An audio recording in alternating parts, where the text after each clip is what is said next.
दोस्तों गौतम अदानी और मुकेश अंबानी इन दोनों बिजनेस टाइकून्स में बहुत दिनों से राइवलरी चल रही है और आपने अभी तक की रिसेंट न्यूज तो सुनी ही होगी जो काफी शॉकिंग है। Gautam Adani surpasses Mukesh Ambani to become richest person in Asia. हाँ दोस्तों, आपने सही सुना, हमारे गौतम अदानी सर मुकेश अंबानी को टक्कर देते हुए एशिया के सबसे रिचेस्ट पर्सन बन गए हैं। लेकिन दोस्तों उसके तुरंत 4 घंटे बाद रिलायंस के शेयर्स भी बढ़ गए हैं, जिसके बाद हमारे अंबानी भाई ने फिर से एशिया के रिचेस्ट पर्सन होने का खिताब अपने नाम कर लिया। दोस्तों मुकेश अंबानी और गौतम अदानी इन दोनों की नेट वर्थ कितनी है आइए जानते हैं। दोस्तों मुकेश अंबानी सिर्फ इंडिया के रिचेस्ट पर्सन ही नहीं बल्कि वर्ल्ड के टॉप 20 मोस्ट रिचेस्ट बिलियनर्स में आते हैं, जिनकी एट प्रेजेंट नेट वर्थ है $91.2 बिलियन और ये बढ़ती ही जा रही है।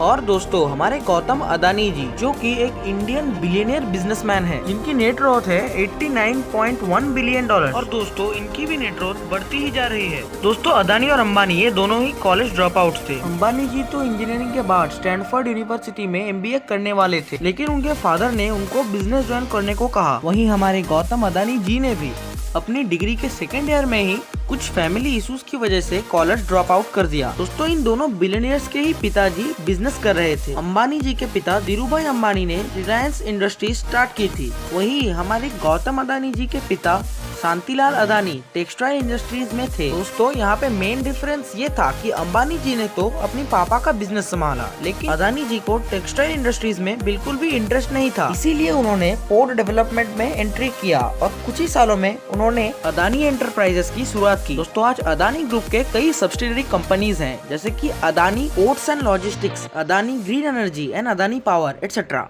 वही दूसरी ओर आप रिलायंस इंडस्ट्रीज के बारे में तो जानते ही हो, रिलायंस रिटेल, जियो, रिलायंस पेट्रोलियम और रिलायंस फाउंडेशन एटसेट्रा। और दोस्तों अदानी ग्रीन एनर्जी फ्यूचर में बहुत काम आने वाली है, पर अंबानी के रिलायंस पेट्रोलियम का कुछ कह नहीं सकते, क्योंकि अब दुनिया ग्रीन एनर्जी रिसोर्सेज पर शिफ्ट हो रही है।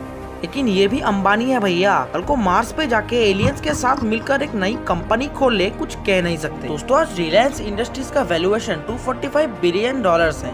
वहीं अदानी ग्रुप ने रिसेंटली $100 बिलियन का वैल्यूएशन क्रॉस कर दिया है। दोस्तों ये दोनों शेयर बहुत ही मोटी रेस में भाग रहे हैं, जहां एक तरफ अंबानी भाई 164 करोड़ डेली का कमा रहे हैं, वहां दूसरी ओर अदानी जी ने इस साल 1000 करोड़ डेली का कमाया है। ये दोनों सही में एक बहुत ही तगड़ी बिजनेस कंपटीशन में भाग रहे हैं। लेकिन आज के हमारे किंग तो गौतम अदानी जी ही हैं, क्योंकि दोस्तों पिछले साल यानी कि मार्च 2020 में उनकी नेट वर्थ थी सिर्फ $4.91 बिलियन, लेकिन सिर्फ 20 महीनों में ही उनके नेट वर्थ $89 बिलियन को टच हो चुका है। दोस्तों this is really unbelievable. Mukesh Ambani ने तो फिर भी अपने डैड का बिजनेस संभाला, लेकिन गौतम अदानी जी ने बहुत स्ट्रगल के बाद अदानी ग्रुप ऑफ इंडस्ट्रीज को अपने बलबूते पर खड़ा किया है। दोस्तों वीडियो अगर अच्छा लगे तो लाइक करना मत भूलना। तो दोस्तों आज के लिए बस इतना ही, मिलता है आपसे नेक्स्ट वीडियो में, तब तक के लिए जय हिंद जय भारत।